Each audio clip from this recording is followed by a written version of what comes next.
welcome to the deep dive.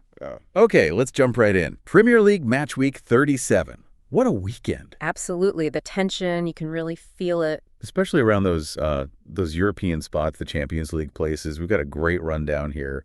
Kind of goes beyond just the scores, Gets into the feeling, the drama. Right, the narrative's playing out. Exactly. Yeah. So our mission today, pull out the really key results, the stories behind them, definitely focusing on that Champions League race, which is just wild. And, some of those standout moments from individual players, too. Sounds good. Let's get stuck in. Okay.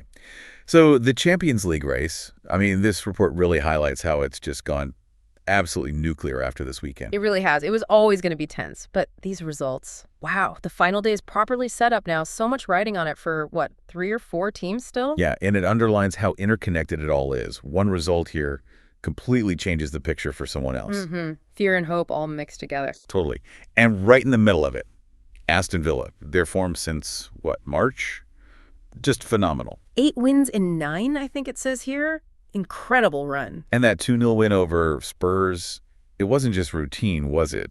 It was Emery's 100th Premier League game for Villa. And get this, he's won more of those 100 than any other Villa manager ever. That stat just floors me. It really shows you the difference he's made there, the impact. Yeah, absolutely. When you think who he's ahead of, it's seriously impressive. Shows the consistency, the direction he's brought. And the goals themselves, Konsa getting the first. And then Kamara, his first ever Premier League goal. Great moment for him. Assisted by Watkins, naturally. That's of course, which takes Watkins too. 109 goal involvements for Villa in the Premier League, most in their history.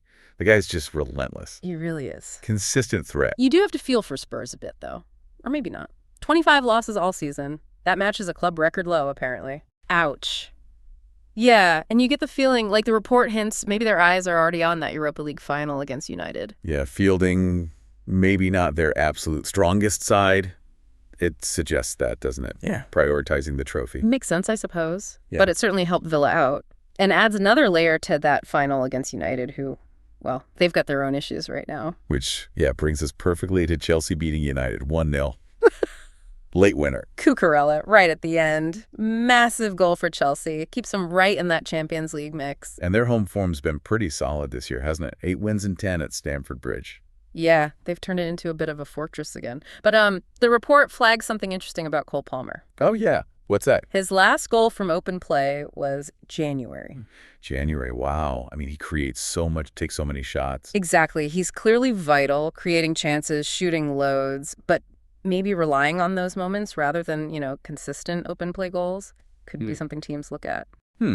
Interesting point. Contrast that with United, though. The picture here is, it's pretty bleak, isn't it? Bleak is one word for it.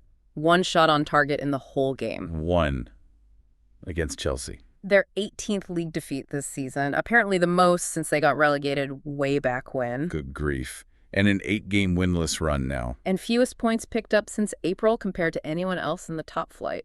It's really quite damning. You read that and just think, what's going on there? For a club like United. The report doesn't really hold back, does it? 1 shot on target with the players they have. It just speaks volumes about where they are offensively. Or maybe defensively, letting Chelsea dominate. Yeah, a lot of pressure on that Europa League final now, I guess. Has to be. Massive pressure. It's the potential silver lining, right? Okay, moving down that Champions League scramble. Nottingham Forest. Yeah. Huge win for them. 2-1 away at West Ham. Yeah, really vital. And it points out their away form's actually much better this season. They've doubled their away wins compared to the last 2 seasons combined. That's a big improvement. Gibbs White scored. And Milenkovic. With an assist from Alonga. Ah, yes, Alonga. He's racking up the assists, isn't he? He really is. Up there near the top of the league, apparently. Shows how important he's become for them, creating those chances. And for West Ham. Seems like the home struggles continue. Bowen scored a cracker, as usual. Yeah, he carries such a huge percentage of their goal threat. It's incredible. But still wasn't enough this time. Forest were just resilient. So that win keeps Forest properly in the fight. Adds pressure on Villa and Chelsea, maybe. Definitely keeps them looking over their shoulders. Makes the final day even more interesting. And then the team that did secure their spot, Arsenal, 1-0 winners over Newcastle. Yep, job done for them. Champions League football guaranteed. Must be a huge relief for Arteta. Declan Rice with the goal. Important one. And apparently it was the first time Arsenal had even scored against Newcastle in 4 tries this season. Weird stat that. Yeah. But Rice, what a signing he's been. Oh, absolutely. 19 goal involvements overall. Only Saka has more for them. Shows he's more than just a holding midfielder. Definitely. Newcastle. They started okay, didn't they? But then faded? Yeah, the report says they didn't manage another shot on target after the first, 17 minutes. Really? That's Not great. You wonder how much missing Isak hurts them up front. has to be a big factor. He's such a key player for their attack. Just a little side note from that game. Raya got another clean sheet for Arsenal. Yes. Keeping him neck and neck with Sals from Forest in the Golden Glove race. See?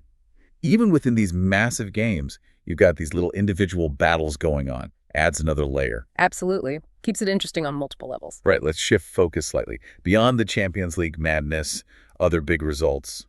Everton saying goodbye to Goodison Park. Yeah. Emotional day there. And they won. 2-0 against Southampton, who were already down, of course. Ndiaye got both goals, making him their top scorer for the season. Nice way to finish at Goodison. Bittersweet, obviously, but a win's a win. Sends the old ground off in style. Definitely good for morale. For Southampton, though, another defeat. Matches their record for most losses in a top-flight season. Rough. And that stat about young Tyler Dibbling. Yeah. 20 Premier League starts, still no win. You got a feel for the lad. Yeah, that's a tough one to carry. Really shows the highs and lows, doesn't it? Milestones and unwanted records all in one weekend. True. Okay, what else? Fulham winning away at Brentford. That was a bit of a thriller, 3-2. Yeah, end-to-end stuff. And the impact from Fulham's bench was massive. Kearney and Wilson both scoring after coming on. And that made Fulham the first team ever in the Prem to have 2 different players score 5 or more goals as subs in one season. That's incredible.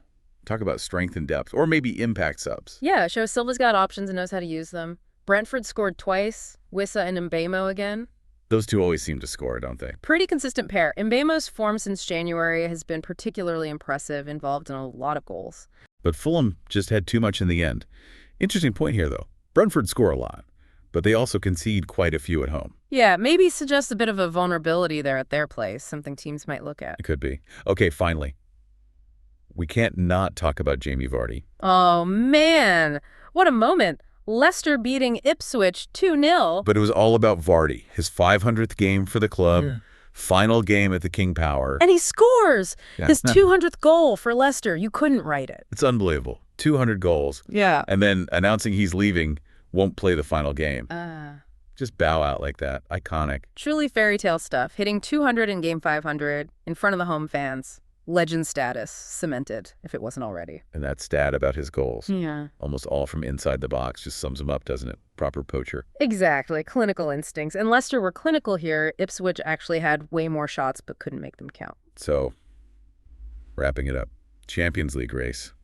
Down to the absolute wire. Villa, Chelsea in pole position, but Forest are still knocking on the door. Big wins for Everton and Fulham for different reasons. And an unforgettable farewell for Jamie Vardy. What a story. So looking at all that, the different team performances, players hitting form, others maybe dipping, it really sets up that final day, doesn't it? It really does. You just wonder, what twists are left? Could one moment of magic or one totally unexpected result just flip the whole Champions League picture upside down? Exactly. Or which player steps up, whose performance on that last day becomes, legendary. It's all poised, isn't it? Absolutely, perfectly poised. Some great questions to think about. We'll be back to dissect all that final day drama next time on The Deep Dive.